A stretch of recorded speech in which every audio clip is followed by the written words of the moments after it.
our executive director. So Erin, are you here? Are you here with us? I am, Sharon. Thank you so much for that lovely introduction. And I will be facilitating along with our program director, Tim Davis, and Elizabeth Stevens, our operational and outreach manager, who handles a lot of our peer programs. So who is a big fan, everyone is a big fan of Elizabeth, especially on this particular speaker series. So thank you for that wonderful introduction and just an overview really about the commitment that NAMI Westside LA has to improving the lives of people living with mental health conditions and their loved ones, and really how important we have kind of really focused on the impact of prevention and early intervention and how important that is. And so this evening we have a panel of youth speakers. And one of the secret sauce of NAMI is that we are not experts, we are not medical experts, but we are experts in our own experience and the importance of sharing our story. So this evening, we're going to have some really courageous and vulnerable youths share their story with us. And we're just so proud to have them a part of our team, creating change, creating a space where they're eliminating shame and stigma and making it okay to share their story and share their path of recovery along the way. So Tim, if you'd like to introduce the first speaker, that would be great. I would love to introduce our first speaker. And it's really, I'm so grateful to all of our speakers tonight for showing up. Our first speaker, this is actually my second time seeing her today. She presented earlier today to a group of families, mostly minority families, who really needed the hope and strength and experience that Priscilla Molina brought to the table. She is someone who really lights up. She lights up when she's talking about mental health and her journey, and she has that sort of an infectious impact on the people that she talks to. So I'm so glad she gets to lead off tonight for us. Please give a warm welcome to Priscilla Molina. Thank you. Thank you. It's really great to be here and see everybody here, and really excited to share a little bit more about my story, more about how mental health kind of intertwines with so many parts of my life. But first, before I get started more on the story side, to kind of personalize it, I just want to real quick share more about myself. So I'm originally here. I was born in LA County, so an LA girl all the way. Like, I love the Lakers, I love the Dodgers. I don't know if any folks are from LA as well, and that's like what I live and breathe around me. I'm also someone, my family is actually from Guatemala. It's not something I share too often, but so my roots are in Latin America. So that's something that I also bring to the table when I share about my story. And lastly, I just wanted to share, I'm a very big people person. So I always, I do naturally just light up when I see so many faces that I don't know, because I want to know like each of your stories, but we don't have time for that maybe today, but hopefully I can connect a little bit with sharing a little bit about my story. So today I'm just gonna start by sharing my journey through yeah, I think a lot of it I can share about like high school and like younger me, but I think a lot of it kind of escalated a lot more when I transitioned into college. So I actually, currently I'm 22, but I started college about 4 years ago, a little over 4 years ago. And that was a time that was very exciting because I loved like being in a new area, so many new people, but also a really hard time. Because I'm someone who's very close to my family. So I really love my parents. I really love my two older brothers. And then going away from them was hard for many reasons. Specifically, my oldest brother, he was diagnosed with schizophrenia about 11 years ago. And he actually, that was something that was really hard for my family. And I was usually the one who kind of connected them to mental health resources, especially because they speak mainly Spanish. So then a lot of the barriers was like language or just cultural barriers. And that was really hard to be away from home and not be able to help so rapidly, especially when my brother would end up leaving the home and we would find him on the streets. There was times that we found him that he ended up in jail. And that was something that was very emotionally difficult for my family. But I felt like I couldn't be there during that time. And there was a lot of frustration towards that, as well as my parents started struggling financially too. So then I think that was something that was really hard. Again, just like not being there. And I lost that love for life. So you see me a lot of time right now. I'm excited too, but I'm very happy and very positive. But then during that time, I really started overly criticizing myself because I felt sad a lot of the time and I didn't understand why. And I often describe this as I really felt like I couldn't do anything about it. I was in the middle of a deep, dark ocean that whatever I tried to do, I still always felt so sad. And that was something I hadn't really experienced deeply. So then I shared this with a friend once and they were like, oh, this sounds like something you should speak to a therapist about. And on the outside, I was like, yeah, maybe this is something I can do. But on the inside, I immediately shut down because I was like, no, that's not something for me. My family never spoke about, if we did talk about mental health, it was very stigmatized or we use like other language that wasn't always positive. So for me, I didn't want to be associated with when my community is considered weak for going to therapy or like that's for, if we say a lot of time, esos son pa los locos. In Spanish, it's like, those are for crazy people, you know? And it was very hurtful to have those things inside of me. But then I was experiencing so many mental health difficulties. But all that to say that I did end up going to therapy. And although it was really hard, I think that I realized that I could use this as a tool for me to advocate for myself. So slowly I started going and the therapist started sharing with me that I was experiencing depression. And that was hard to take in because imagine having a self-image of yourself of like positivity and happiness, and then being told you're experiencing depression. That was really hard, but I'm happy here to say that the route to recovery and like success for me really began during that time when I was like, no, I'm gonna advocate for myself. I'm gonna go to every therapy session, and I'm gonna make sure that I share the things that are very difficult, and when I come out of those sessions, I'm going to write those things down too, so I can apply them and also talk to my friends more about mental health and their difficulties. So then I don't feel as alone with these these sometimes very scary feelings. Um, yeah, and I realized that was how I was advocating for myself. And I realized how important it was to be aware of my thoughts towards myself and guide them towards directions similar to the ones that I comforted others with, right? So I think that's something that I wanted to share with y'all today. And the last thing is, because there's many speakers today who are going to share their amazing experiences, I think for me, something that's very important with my story is redefining what success is.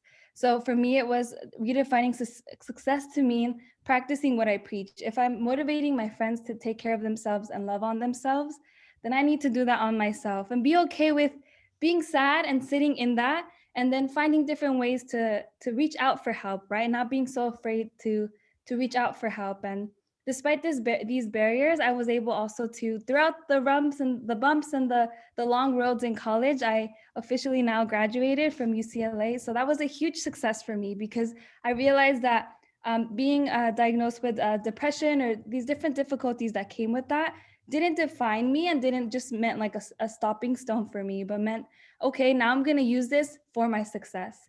And now I'm here to talk about mental health, talk about depression, talk about how we can find social justice within mental health with our different communities as well, right? So that's what I have to share for you today, and I hope that connected with you somehow, and we can have some questions and answers afterwards as well. Thank you. Thank you. Oh, Priscilla, thank you so much. I am sure you connected with everyone here. So I am really proud of all of our presenters tonight, but my pride has been swelling for 21 years for our next presenter, who really has made me a better dad, a better presenter, and just a better all-around human being. So really grateful he's here with us tonight. Let's give a nice warm welcome to our next presenter, Ryder Davis. What's up, guys? How you guys doing? My name is Ryder. I am 21. I'm from Santa Monica. And give me 1 second. I was only centering on my dad. I can only see my dad. That was kind of throwing me off. Anyways, I'm really thrown off now. So my story started when I was a senior in high school about 3 years ago. And I began experiencing symptoms of a manic episode, although I didn't know it and my friends didn't know it, and my family didn't know it. And I went through those for about a week. I was talking really fast. I was spending money irresponsibly, abusing drugs and alcohol, being very rude to friends and family. And after about a week, my counselor, I went to see my counselor. He said I was having a manic episode, and I was sent to the hospital where I was diagnosed with bipolar disorder. Now, in that moment, that really felt like a death sentence. It felt like my life was over. Like there was really no point to going on anymore. And then I was sent to a psychiatric ward where a lot of the people there were coming in, on and off the street, and some really, very, very challenged individuals. And to an 18-year-old kid, pretty privileged, pretty sheltered, this was like a complete shock. It felt sort of like a bad movie.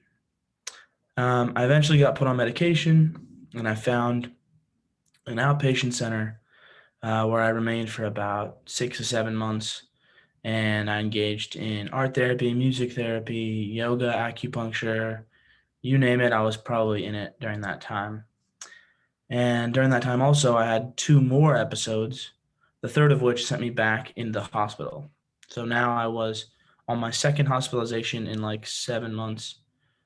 And I was thinking, like, is this how it's going to go? Is this how the rest of my life is going to pan out? But I realized that I had to do 2 real actions, two things to prevent this from becoming my life, just in and out of the hospital. And those 2 things were acceptance. So I truly had to accept that I had bipolar disorder. I didn't have depression. I didn't have alcoholism or addiction. I have bipolar disorder. And it's still a journey of acceptance for sure. It's still really hard to tell people, and almost impossible for me. And the second thing was to fully commit myself to recovery. So no more like playing around with recovery, really dive in and immerse myself in this world as much as I possibly could. So I was then sent to inpatient treatment for 2 months. I want to really say I've been very lucky and blessed in this journey. A lot of these people that I saw in that psychiatric ward had none, I mean, I can guarantee had none of the advantages that I've had. And, I want to say that I'm really lucky. So anyways, inpatient treatment, 2 months. This was really amazing. This was like a true turning point.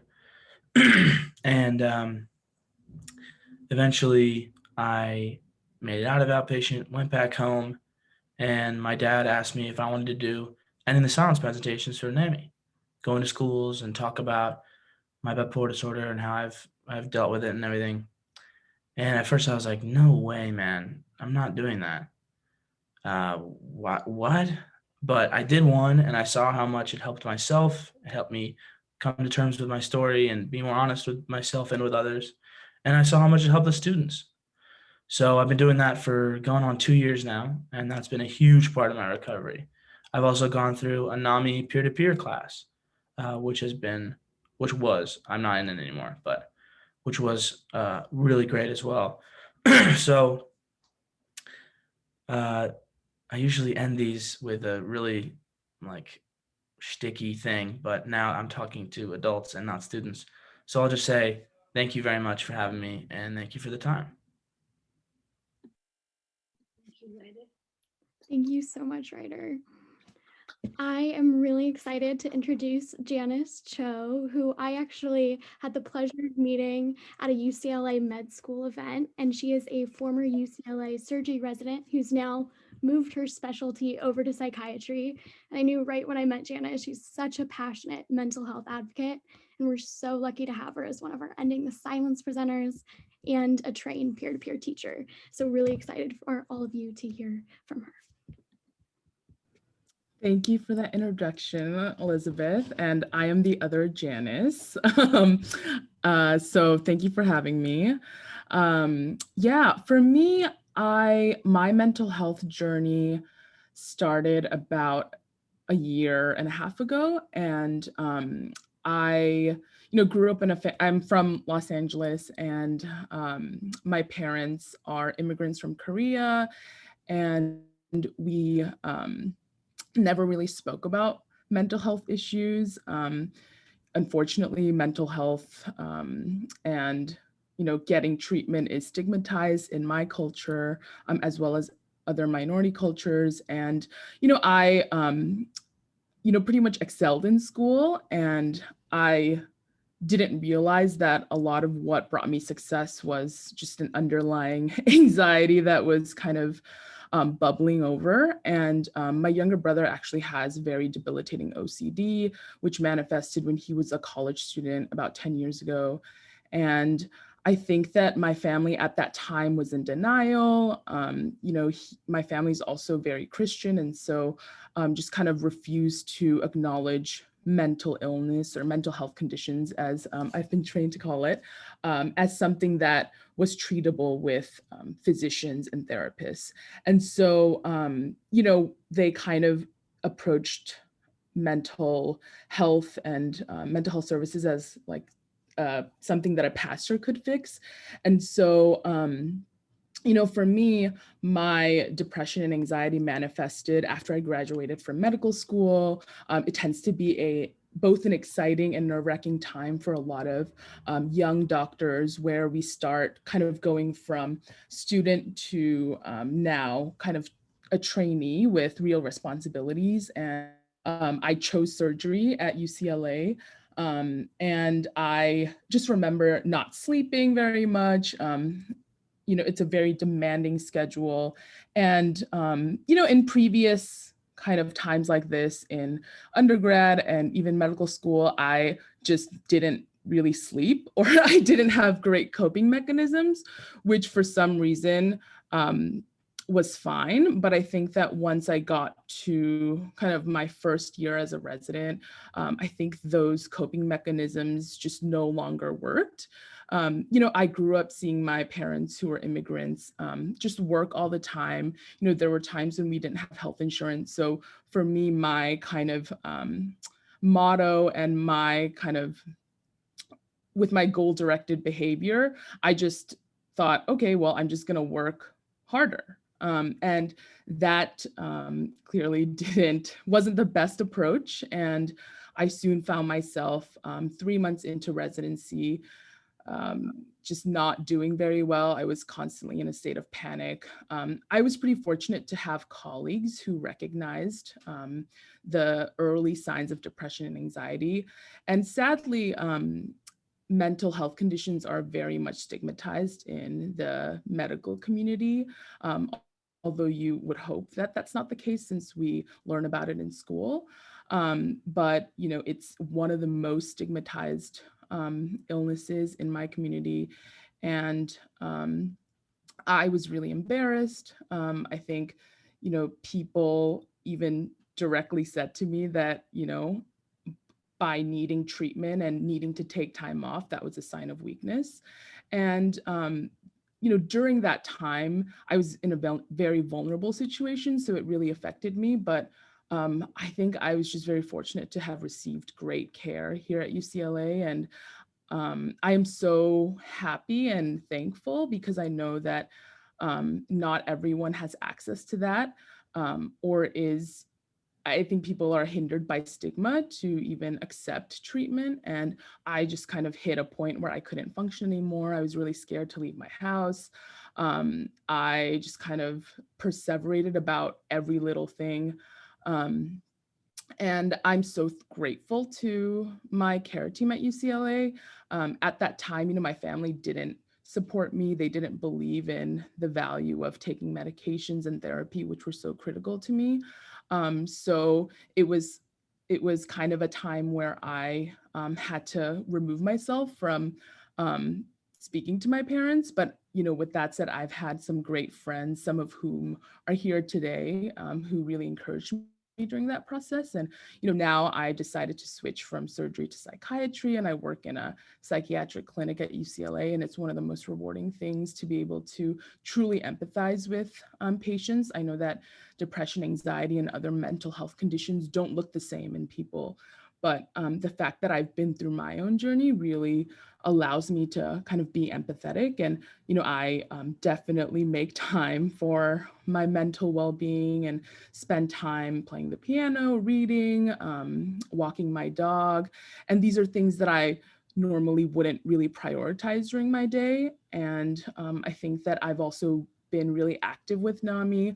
I met Elizabeth at an event at UCLA, and that's kind of catapulted me to being really involved with the NAMI community. And every time I give a talk like this, it really is a healing moment to be able to share my journey, because that was really pivotal for me in my journey too. Just hearing about other people who had been through it like me. So thank you all for coming, and I will pass it on to the next speaker. Thank you so much. That was beautiful. Thank you. Janis, thank you so much for sharing. So glad we met back at that conference. All right, now I have the pleasure of introducing Jared. Jared is so incredibly involved and in our peer programming. I've had the pleasure of leading groups with Jared and been in classes with him. He currently leads 3 of our peer support groups and does a fantastic job. And he also leads our peer-to-peer class. So he's such a passionate peer advocate who creates such a safe, welcoming space for all of the peers who join his groups. Jared, I'm going to hand it off to you. Thanks so much, Elizabeth. Appreciate it. Hello, everybody. My name is Jared. I'm 31 years old. I was born and raised in LA. I'm not going to go too much into the backstory, but I was born and raised in LA, and went to Crossroads High School, for anybody who knows it.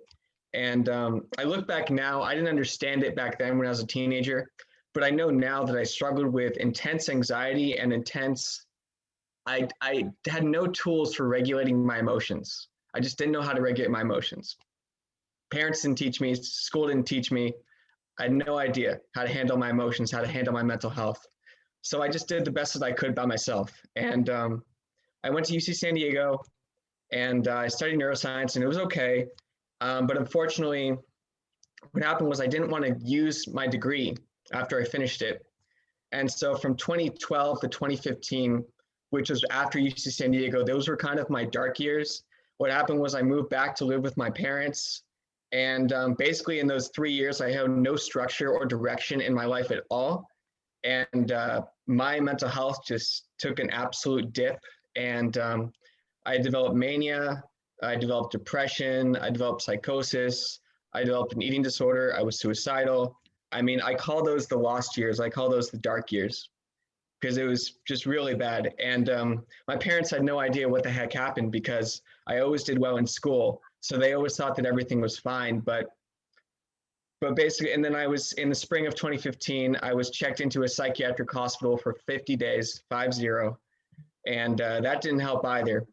But finally, what did help was in the summer of 2015, my mom took me to a residential in-treatment patient center in Colorado, Boulder, Colorado, called Colorado Recovery. And so it was there when I finally got my life back. For the first time in 3 years, I had hope. They diagnosed me with schizoaffective disorder, which is basically schizophrenia with a mood disorder. And I got on the right medication, which is clozapine. For those who don't know, that's a medication that helps with the symptoms of psychosis. And so it pretty much keeps my brain stable to this day. And I was able to overcome my eating disorder. And it basically just gave me like a really supportive environment. And I started studying Japanese again as well. I used to study Japanese. And so it just gave me structure to my life. And I came back to Los Angeles in January of 2016. And I went back to school. I studied Japanese. So it gave me structure. It gave me something to do every single day of the week. And that's been so crucial to my recovery, is just having a direction, having structure. Because when I don't have structure, I completely fall apart. And I know that about myself. And then I got a master's degree at USC in urban planning from 2017 to 2019. But the real reason that I wanted to, the main the crux of what I want to talk about is kind of my experience with NAMI. So I first went to a support group in August of 2019. I went to NAMI WLA has a Wednesday night support group at the D.D. Hearst Center in Culver City. This was before COVID, so things were in person. And so I went to that group, and I started going every single week, and I just gravitated to it. I felt like whether I wanted to share what I was going through or not, I sort of felt a community there, because these were people who had been through similar things that I had been through. And I had even been a leader of a Buddhist club when I was in college, but I never felt the same type of community as I did when I came to NAMI. And I felt like I fit in with people. And so since then, I basically attended every support group that was being offered through the beginning of COVID. And then when COVID hit, I basically was attending every virtual group that I could. And I live alone. And so if I didn't have the NAMI support groups, my mental health would have gotten really bad. I can guarantee it. But the fact is I had 3 to 4 groups a week that I could log on to in the evenings to go to. And by that time, I had already made a bunch of friends. I used to host board game nights at my house with my NAMI friends before COVID. And most of my friends now are actually people from NAMI. And it's just been a really great experience. And so I've been heavily involved with it, first as a participant. And then last summer, I just had this idea one night that I wanted to facilitate. And so I brought it up with Elizabeth and Tim, and they were really supportive. And so I've basically been facilitating for NAMI Westside LA. I've been facilitating, now it's 3 support groups a week for people with a mental health condition, and Tuesday, Thursdays, and Saturdays. And it's really, really, really fulfilling. It just brings me a lot of happiness when like group members say that they feel better after group, or they feel relief because other people in group could relate to what they were going through, or they got some amazing advice. And I love being in the role of facilitator, because it's just my job to make sure that people feel heard and seen. And it's my job to make sure that everybody gets a chance to speak. And I really just enjoy being in that leadership role and having that responsibility. And so it's been really great for my mental emotional health as well, just being a leader 3 times a week. And I'm really, really enjoying it. And so I'm just super grateful for NAMI. It's my main community now. It's my main support system.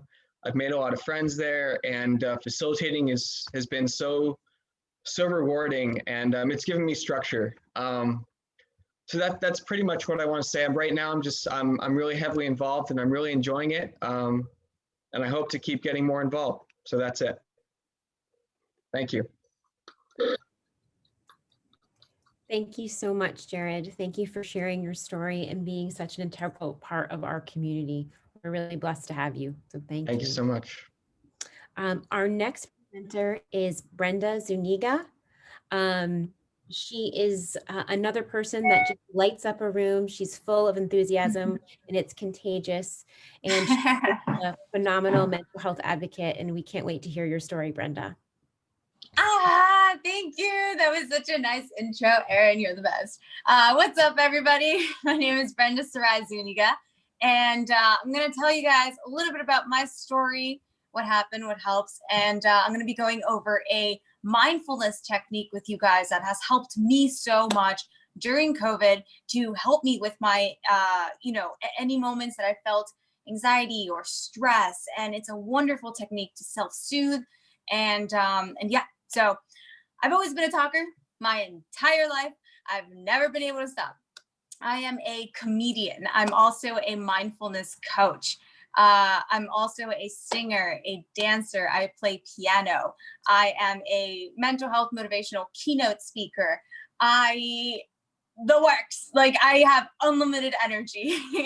And so, like I said, I've always been a talker. I was the kid in class who would burst into song and dance. Meanwhile, the teacher was talking. I would be, I'd do a test and then I'd finish it. And then I'd go over to my friends and be like, hey guys, what are you doing? The teacher's like, what do you think they're doing? Can you please sit down? And, I always thought I was fun and, jolly and everything, but these characteristics of hyperactivity and I could never sit still. And, all these I'm a huge creative. So all these pluses started to manifest themselves as anxiety and depression when I was a teenager. And I grew up in a household where, if I were to say, hey, like I'm upset or I'm experiencing anxiety or anything like that, my parents would say things like, you have a roof over your head. What are you complaining about? You have food on the table. What are you sad about? We wish we had your life. You have clothes, right? We feed you. You have a roof over your head. You go to school. What are you complaining about? And my hyperactivity, my endless energy and all that stuff was always an issue for my parents too. So they would always tell me things like, why can't you just sit down? Why can't you just be normal? And that was the word that stuck with me. Why can't you be normal? So then I started to feel shame for being who I am. And it really sucked that I didn't have that supportive system at home. Right. And I come from a Latino background. I'm Mexican. And, I can't blame my parents, though, because I was smuggled into this country when I was 1 year old. My parents were teenagers. My mom was 16 years old. My dad was 19, 20. So deep in Mexico. All right. That's where we come from. So what were they going to know, right, about mental health when I was a teenager? And so this is why I'm such a passionate mental health activist, because we can change the narrative. It starts with us, but I digress. I didn't have the supportive system at home. So I relied heavily on my friends, counselors, teachers. That was my support system that helped me, get through high school and middle school. And, I always refer to them as my skateboard. They helped me, but they can only get me so far. It was when I was 19 years old that I finally decided to, I use the analogy of get a car, which is a therapist, an actual therapist to help me, because my anxiety and depression began to manifest itself now as panic attacks, full-blown panic attacks. And so when I saw my first therapist, she recommended I try mindfulness and meditation. And it changed my life completely. But it wasn't until a couple years later that I developed my own formula. And my formula incorporates the arts. It's called the MX3 formula. And what I do is I mix music with mindfulness and meditation. And I'm about to get all nerdy right now. But what this does is this creates neurogenesis, which is the creation of new neurons, through auditory stimulation, which is music, and mindful awareness, which is meditation. And what it does is it allows you to experience the benefits of music, mood, and meditation in a really fun way. So years later, though, I began to see my second therapist. My second therapist was the one to ask me, have you ever been diagnosed with ADHD? And I was like, no. And she goes, well, baby girl, let's get you tested, because you have like every symptom and characteristic of someone who has ADHD. And so lo and behold, went to my primary care physician. My therapist gave me more testing, and I came back that I have ADHD. And honestly, it was one of the best days of my life, because I was finally able to put a name to how I've operated my entire life. And I no longer felt like there was something wrong with me. Actually, I felt like, oh my God, this explains everything. This explains my endless amount of energy. This explains a lot of my creative self. This explains a lot of why I would start a ton of projects, but get bored in the middle of them and not finish them, and then be frustrated that I can't finish them. This explains why I will heat up a teapot and then go and make my bed and go, oh my God, the teapot, and then go and completely forget about it. So when I began to treat my ADHD, my life changed. I credit, treating my ADHD and taking medicine along with mindfulness and meditation to launching my company, to allowing me to be that CEO, allowing me to do the boring admin work that my creative brain does not want to do. And there is no such thing as a magic pill, though. There's no such thing as, oh, okay, I'm taking this and boom, everything's perfect. No, there's a ton of coping skill, a ton of positive coping skills that help me. Like my planners. I need to plan everything. I need to plan, you know, the time I wake up to the time I take out the trash to, you know, like, I mean, it's just, I need structure too. I hate routine. I cannot do the same thing over and over again. I will, you know, drives my brain. It goes into haywire. So I need structure though. And another thing that provides structure is my friends and also mindfulness and meditation. They help calm the monkey brain down. And one of the techniques that I'm about to show you guys right now, this one, oh, it's my favorite. I do it every single day and it helps calm me down. It helps alleviate stress. It helps with regulating, you know, your central nervous system. And so this is called the self-compassion hug. All right. And I would love for you guys to do it with me right now. Okay. So you go like this. I like to put my hands right here on my shoulders like this. Come on. Yeah, there you go, Erin. Awesome. I see Priscilla. I see Elizabeth. Yes, yes. Okay. So, you know, you hug yourself, not too tight, not too loose, no, but just snug enough where you feel like you're hugged. And I see some of you rocking back and forth. Yes. Do you know why? You know why? I'll tell you why. Because our mammalian care system is being activated right now. And what that means is that when we're born, someone holds us, right? Usually our parents. And that creates a bonding moment with them. And they usually rock us, right? And so as we're hugging ourselves, our brain is remembering that. Our mammalian care system is activated. And so what we're doing is we're creating a bonding moment with ourselves right now. We're creating a bonding experience with ourselves. Also, oxytocin is being released.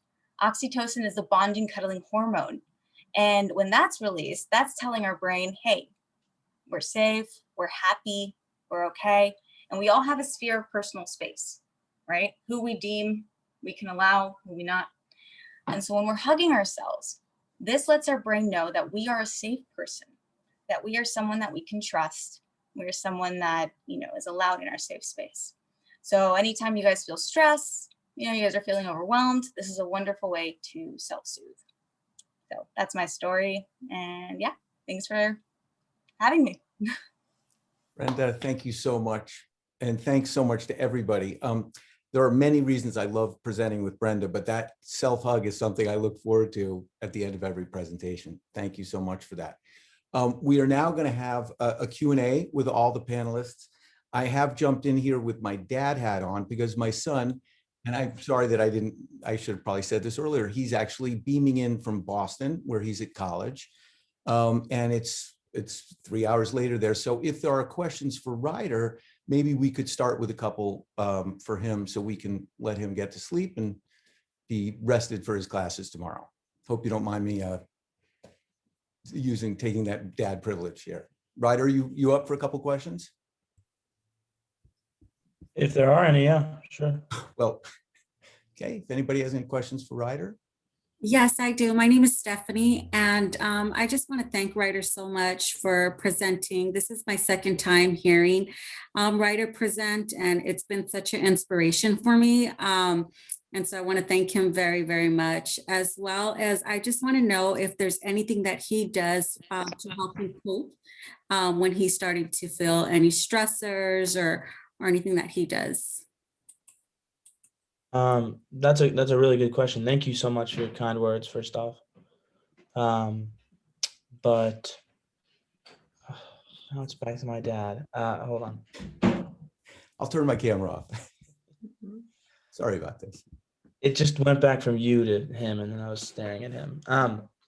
When I am feeling stressed or feeling depressed or, you know, like the world is caving in or whatever, I love to call, you know, my parents or a friend. I love to go outside. I think that really helps, is get some exercise or even just to take a walk. Those are my biggest coping strategies for sure. Thank you for sharing. One of the things that Ryder has also shared with us is how important routine has been to him. And I think that that's a common theme that we hear, and Brenda was talking about that too. And I just wanted to add, Ryder, what resonated with me was one word that you said, and that's acceptance. And it really was a big word. And I think all of us, I mean, life today is, we're all suffering, but you nailed it. And you have beautiful eyes, Ryder. Just want to say, beautiful family. And thank you for sharing. Beautiful. Well, thank you so much on all of those points. Yeah, acceptance is huge. I talk about that no matter what. I have a question for Ryder. Ryder, I think you did a great job speaking, and you showed a lot of insight tonight. And I just wanted to know how did you cultivate that insight? Because you just sounded really mature and really well spoken. Wow, thank you so much, man. First of all, it's just practice. My dad doesn't like me to talk about this when we go to schools, but this is easily my 100th, over 100 times at this point. And I'm so lucky for all those opportunities.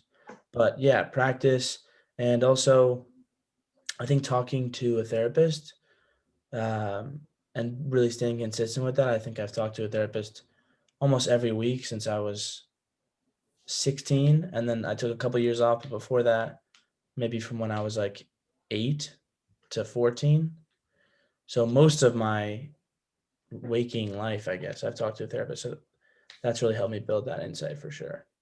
Thank you. Acceptance. Yeah, that acceptance you showed, and you communicated the acceptance and a lot of insight tonight. And I'm really glad that I got to hear you speak. Maybe one more question for Ryder so he can get to bed by 11. I had a quick question. Ryder, this is Felicia.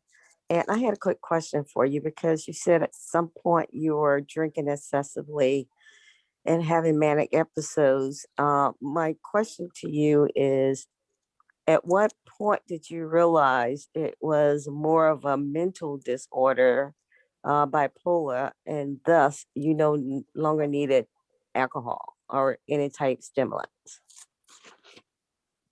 That's a really interesting question. Certainly not one I ever get from the kids or like students. I don't really know. I kind of thought I was an alcoholic for a while because I thought that was like cool, or at least a lot cooler than having bipolar disorder. And once I realized like how much the medication was helping me, and it wouldn't help an alcoholic, it would help someone with the disorder. And I also realized that, yeah, I mean, I don't need any substance. So it took a while. It's still a process. I was sober for some time. I'm not sober right now, but I would recommend anybody to be sober. A bit of a hypocrite there. That guy, the bald guy, is sober. So, yeah, thank you for the question. Thank you. Keeping it real there, bud. Thank you. Yeah, Dylan, you nailed it. So awesome. Awesome kid, Tim. I loved hearing from him. I just want to say I have a son who's 31. Ryder, he's 10 years older than you are. You remind me of him. With medication, there just wasn't the need anymore. He just didn't think about it. It doesn't mean he doesn't have an occasional beer. He just doesn't feel like suddenly becoming, numbing himself in order to deal with symptoms. That's all. So you were very honest, and yeah, I appreciate it. Ryder just reminded me. That's great insight. Thank you. That is, and I appreciate that. I was just reminded of Hunter Thompson's famous words. I don't advocate drugs, alcohol, and violence for anyone else, but they work for me. But glad you're being mindful and moderate. And I will say I'm certainly sober from drugs. And if you're on medication or if you have a mental health condition, I can't speak to that because it's only my experience. So you know what? I think there are a lot of people out there with mental health conditions that are helped by some drugs, but not for me. Okay, we're getting into some controversial areas here. How about we give Ryder a nice warm Woo. round of applause? And we have some fantastic, our other panelists are sticking around. And thank you all for being patient. Ryder, good night. Good Love night, you. Ryder. Thank you for joining us. Thanks, guys.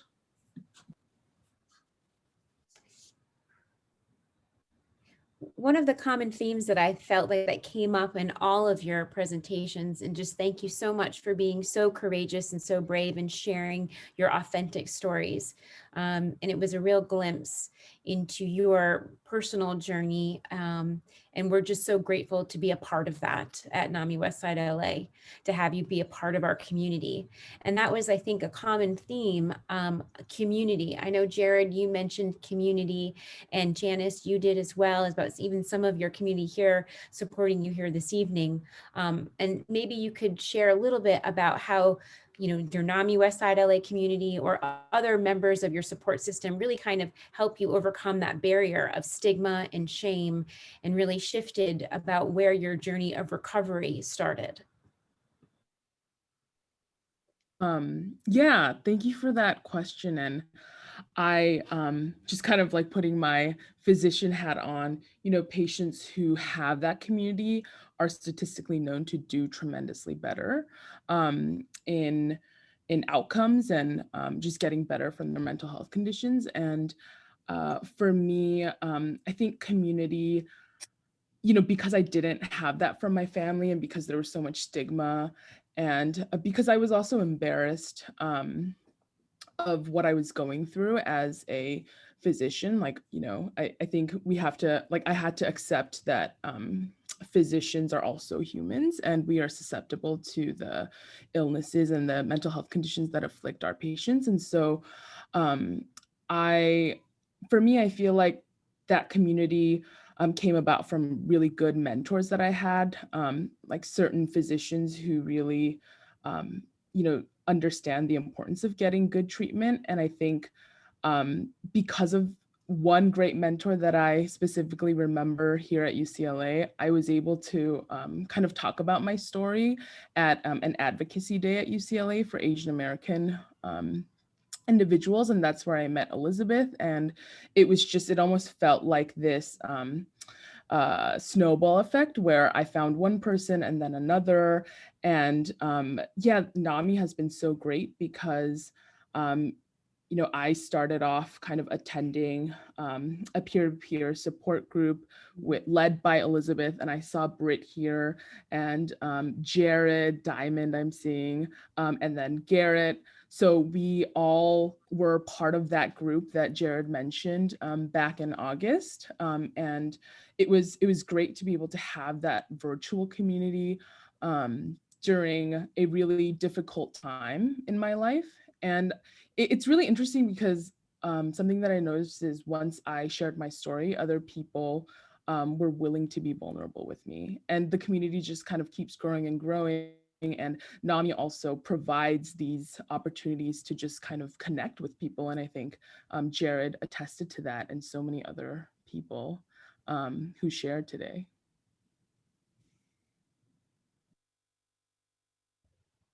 Should I say something too?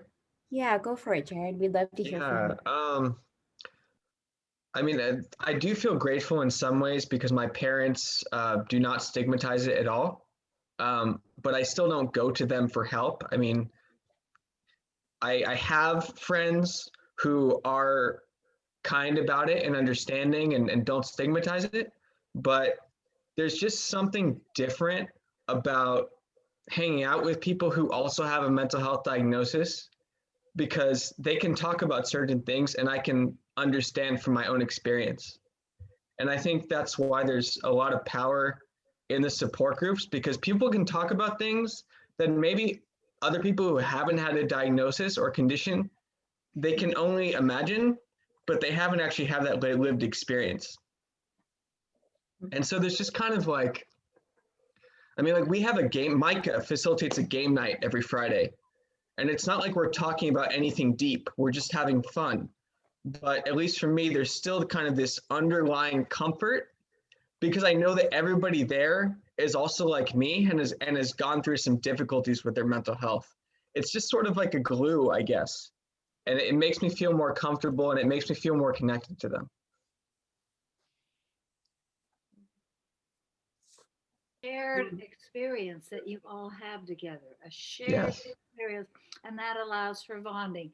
And Janice, you said the most profound thing. You noticed that when you shared your story, it allowed other people to be more vulnerable with you and real with you back. It made other people feel safe with you once they knew you were struggling with a mental health condition. And that's true universally. The greatest gift we can all give anybody is our vulnerability, to tell the truth about our mental health issues or our life issues, because then we make them feel safe to talk to us too. And that's where the bonding and the connection comes in. And that's where we can rid ourselves of shame and guilt that we had something to do with causing this. So thank you for that, Janice. That's very profound. And we all need to do more of that, share our vulnerability. And I thank all of you as co-president of NAMI for sharing your stories tonight and being so courageous to be vulnerable with all of us. And you're all like heroes and heroines in NAMI's annals, because you're here and you're in recovery and you're purposeful because you're saving other lives. You're helping other individuals with this illness. So you have everything going for your life. You have purpose, you have meaning, you have a community, you're not alone, you're not isolated, and you're sharing compassion with all of us. And I hope you're doing what Brenda recommends, that you're compassionate with yourselves too, that you do some self-love and self-compassion too. I thank you so much. Thank you. Sharon, we still have some time for Q&A, Yeah. Q&A, and Priscilla and Brenda are hanging out. So anybody have any more questions for our fabulous panelists? I just want to add something into the conversation as well, just because I also have to head out at 8, but I just wanted to add in, it's really great to see that oftentimes at first, I didn't share this today, but to make a connection to the community aspect, I think there was different members of my community that had spoken about mental health in a very stigmatizing way. So I was very fearful to bring up mental health to them, because it's like, oh, if they're already viewing it this way, they must be, if it involves me, then it must be like bad for them as well. But I think I realized that I was wrong, that when I feel like everyone has, right, everyone has mental health. And so like when I shared about my vulnerability and my difficulties, I share this too, like with my dad, for example. He was someone who's very, like I mentioned earlier, right, someone that's very like, oh, we have to always show that we're strong and always like show that like we're, you know, we're not weak by going to different resources or whatever. But I realized, so I was very fearful to telling him that I was seeking out therapy. But when I shared with him, he ended up telling me like, you know what, I'm very happy that you're taking care of yourself. And he showed me that what was above like the stigma was his love for me. And when I shared with him that that was something that was able to support myself, like he just, you know, oversaw that and was like, if that's something that's going to help you, I'm going to be there for you. I'm going to support you in seeing how you can continue with this resource. And I think that really helped me and motivated me with other community members that maybe it's hard for them to talk about mental health. I was like, let me just share with you regardless about like, you know, like my emotions and how I'm going through. And I realized, wow, that opens up the door with so many other people as well, who I thought might not want to talk about it, but you just find different ways to go ahead and allow them to also be open. So that's just something I wanted to add in as well. And thank you so much for the opportunity to speak and be here. Thank you, Priscilla. We're so grateful to have you be a part of our team and really offer such a great story. Thank you so much for sharing this evening. Yeah. And I love that message about how love can overcome shame and stigma. So that was really powerful. So thank you for sharing that from the perspective of a youth to her, with her parent. So great. Brenda, do you have, I'd love to get your contribution about the concept of community, and you provide community for so many people. So we'd love to hear from you as well on this topic. Absolutely. NAMI is my family. You know, NAMI, you guys have become family to me. You know, Aaron, Tim, Dorit, you know, I can go to you guys whenever NAMI provided me that sense of community because I don't have that supportive family, like biological, nuclear family, I guess you can say. My parents to this day, like, don't accept mental health conditions as something that's part of life. And that, that's on them. I can't force them to, I can't control that. I can only, control myself and work on improving myself. Right. And hopefully in the process, I can help inspire others to do the same. But NAMI has provided me that outlet, very much so. Being an Ending the Silence speaker, being an In Our Own Voice speaker. I mean, it's my passion. We all know I could talk forever. So this is just a wonderful way for me to connect with others and also connect with myself. I've gotten to know myself so much more too, talking about my mental health condition, ADHD, and being curious about it, a lot more too. So NAMI's just been absolutely wonderful, and I can't thank NAMI enough. Thanks, Brenda. One thing that Brenda talks about in her presentations, when we go into schools, we definitely want to support the students learning how to become friends to their friends who might be struggling. But what Brenda and Priscilla and Ryder, always drive home is it's really important to learn how to become friends to yourself. And one of the way we do that is by developing positive coping strategies. So that might be a nice topic to hear you all check in about, like, what are the positive coping strategies that you all use to, especially now, to get through this pandemic and just to, kind of handle your mental health journey. I can speak. Love you to. Thanks. Okay. I'm a huge proponent of structure in life. When I fell apart in my early 20s, I had no structure or direction. And when I got back together, I had some structure and direction. And I think what that does for me is it frees my mind from focusing on what's wrong all the time. And it's a stabilizing force for me. And so whether that was a passion or a hobby, or it was going to school, or it was a NAMI support group, just having that structure was so essential to my recovery. And the other thing I would say is just journaling. I try and journal every night. And that really just, because there are some days in recovery that are hard, but journaling just helps me make sense of my experiences. And it's a safe place for me to just talk to myself about whatever is going on in my life. And so I would say structure and journaling have been incredible for me. Thanks, Jack. Brenda or Janis, either of you like to share some of the things that I know? Sure. For me, I think that, developing coping strategies is always a work in progress. I do tend to have kind of an obsessive personality. So initially, I would spend a lot of time reading. Like, I would walk to the Westwood Library and I would read a book a day.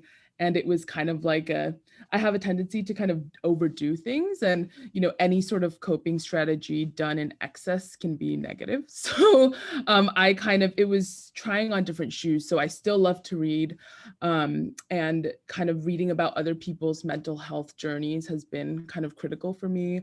I also kind of, being like very scientifically minded, would just research physicians or medical students who had written about their journeys. So I came up with this Excel sheet. It's like my very type A-ness, and just track down people who had written about their stories and contact them. So, it kind of went from that to now I take piano lessons, and I played competitively for many years, but got pretty burnt out, and recently just kind of rediscovered it during quarantine, and I adopted a dog. And so now I go hiking with my dog all the time, kind of appropriately wearing my mask and such. And I also started watching the Great British Bake Off, so became like a baking enthusiast. So I think that there's so many different things. And I've also learned a lot of positive coping strategies from my NAMI peer-to-peer support group. So as Jared said, journaling, I had kind of an anxiety attack yesterday, and just kind of writing down like what was the trigger and what my what my emotions were. I think that's helpful and kind of goes to show that it's always this this attempt to work at it, and it's just never ending. That's beautiful. Thank you for sharing, Janice and Jared and everybody. One of my, and I was just thinking about this right now, I have many positive coping skills that I use as a mindfulness coach. You know, I have a list of things that I talk to my clients about. One of my favorite ones, though, I don't know if I've mentioned this before, but I always say I have family meetings with myself. I have my feminine energy, I have my masculine energy, I have my inner child, my outer child, and I have adult Brenda. And labeling them, naming them, has helped me so much with inner child healing and really being compassionate and kind to myself. Like I have little Brenda, she's 4 years old. She's my inner child. I have Roxy, that was my nickname in high school. Roxy's my outer child. She's around 14, 15 years old. Then I have my masculine energy, and the name is Brendan. And then I have Brenda, it's my feminine energy and adult Brenda. And so sometimes when I feel myself getting stressed out, or there's a bit of lack of structure, like Jared said, structure is key for me too. I will have, literally, I will talk to myself in the mirror and be like, all right, family meeting, everybody, like, what's going on? Like, why am I feeling, well, little Brenda, talk to me. And I will literally, I will have little Brenda, my inner child, like literally come out and be like, I'm scared. And it's like, okay, how come you're scared? And then adult Brenda would ask, my inner child that.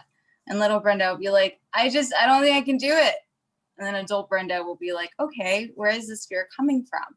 And that's one of the ways I regulate, myself and self-soothe and have self-compassion. And like Tim was saying, becoming a wonderful friend to myself. So that's a positive coping skill. Thank you for sharing that, Brenda. I think we all need to have family meetings with ourselves. So that's a great positive coping strategy. And just thank you to all of you for being so vulnerable tonight and sharing your story. And I know that maybe this was even the first time for some of you to share your story this way. So I really just want to commend you, tell you I'm proud of you, and just we're honored that you shared it with us this evening and that you are part of our team, our community. We value you so much. And we know that you are changing people's lives by sharing your story. With our Ending the Silence presentations, with our support groups, there's just so much. So it's very, very powerful. And I just want to thank you for being brave enough to do it. So, and we're grateful to be a part of your journey. So if there's any other questions, we can kind of present them now. Otherwise, maybe Sharon can close us out with some words of wisdom. I would just like to make one comment if I could. Of course. Hi, yes. Dick, of course. Hi, good evening, good evening. Such an inspirational panel. Loved you guys, everybody. And Tim, I know son signed off a little early and I wish he could hear me give that feedback. And one thing that is so important that I heard tonight, we talked about community, we talked about acceptance, we heard the word routine, we heard the word structure a lot, and how important that is. Everybody seemed to bring that up in talking about their recovery. And I just would like to tell Aaron and Tim what a great job you guys are doing making the NAMI community available for structure and routine for all the people who need that so much in their recovery. And congratulations. I'm what you are doing, and keep up the great work. And we're seeing on screen tonight the results of everything that you do. Thank you very much, everyone. And it was such a great evening. And Elizabeth too. And Elizabeth, Yes. sorry, Yeah. Yeah. and Janis for sponsoring this wonderful. Well, I just want to say I love all of you, and I've never met you, Brenda, but I feel like I know you. It's so, and all of us, you're just so loving. And Janis, you know, every mental illness hits all of us. 1 out of 4 people have anxiety, depression. We learn from NAMI. And I have to say, of all the nationalities and backgrounds, the Korean backgrounds are the most stigmatized. I agree. I don't know why. I mean, I'm Jewish. I'm here for my son, who Dick helps me. He's my son's conservator. Joey's 27. He was diagnosed with paranoid schizophrenia when he was 19. And it's just a journey. And I just didn't have any support. And I found NAMI. NAMI is a gift. And I think you're all advocates for NAMI. You're all ambassadors here. And we love you, and Aaron, and all of you, and Tim. And I just feel so blessed that I have such a good feeling tonight. And I love the hug, Brenda. Wow, I felt that. Thank you. I think we all did. Thank you, all of you. I think our 5 presenters tonight are the heroes and heroines of our American culture. They are the people that really need to be honored because they've had mental health challenges and they're making such a positive difference in America and in other people's lives. So let's just hear a round of applause for the 5 presenters. Extraordinary. And I want to thank Aaron, our executive director, and Tim Davis, our amazing program manager, who are expanding NAMI Westside LA services and serving the community in a very profound, deep way, and lifting the spirits of so many people with diagnosis and so many families who are struck with mental illness in their midst. So I thank you, Aaron, for your hard work on so many levels, and Tim, for you getting this Ending the Silence out in elementary schools, junior high, high schools, Malibu, Beverly Hills, West Hollywood, Santa Monica. You're everywhere, Tim, with our Ending the Silence. NAMI Westside is everywhere. So it's just an honor Yeah. to be part of this wonderful group of people. And I thank you, individuals struggling with mental health conditions are truly the heroines and heroines of America. I really believe that. Thank you so much. Thank you, Sharon. Okay, bye-bye. Oh, well, Aaron, do you want to make a quick, draw people's attention to what Gigi just put in the chat box? Certainly. Just before we say our good evening for the night, Sharon articulated in the beginning of the meeting that we will be having a wellness weekend, the first weekend of May 1st and 2nd, to kick off Mental Health Awareness Month. So you can find out more at our website, NAMIWLA.org. If you scroll up a little bit in the chat, you can download the Wellness Weekend logo, and it has a little bit of information. But if you head to our website, maybe just kind of save the date. It's going to be a really wonderful weekend full of resources, engaging events, panelists, speakers. And as Sharon mentioned, we have a keynote speaker with Dr. Xavier Amador, which is very exciting. He'll be talking about the LEAP method. So we have a lot of things planned and a lot of opportunities for engagement. So, and even some, perhaps some a fun duel, which is kind of some fundraising things where we do maybe kind of like the ice bucket challenge, but we're going to kind of smash out stigma and what that means to you guys. So it'll be fun. So, keep looking on our website. We'll be sending you guys information on social media and on our e-blast, so we'll keep you updated, but just to plant the seed for May 1st and May 2nd. So Aaron, I wanted to say one quick thing, because this is important that people know. If you're getting outreaches from anyone talking about NAMI Walks, which is the annual fundraiser that NAMI, the NAMI LA affiliates put on every year, we're not doing that this year. We're doing this wellness weekend, and that's really where we would love your attention and energy and funds if possible, the wellness weekend. So you'll be hearing a lot more about that in the next month or so. I just want to thank Janice Black-Warner for funding the speaker series. Without Janice, we wouldn't be having it, and it's because of her that we're able to continue funding it and finding speakers and having this once a month, first Wednesday of every month, with an amazing speaker for the NAMI audience. So thank you, Janice Black-Warner. Round of applause for Janice. So thank Happy to you. name it after you. And keep naming Yes. it. Thank you, darling, very much. Maybe we can all end with a hug. What do you say, guys? Should we do another hug? Yeah. And There you go. Yeah, let's do that. Very nice. Good job. Everybody, good night. Good night. Good night, everyone. Be safe. Be well. Hugs Yeah. to Good all. hugs. And we'll Good see you hugs. Yes. first Wednesday in April. Bye-bye.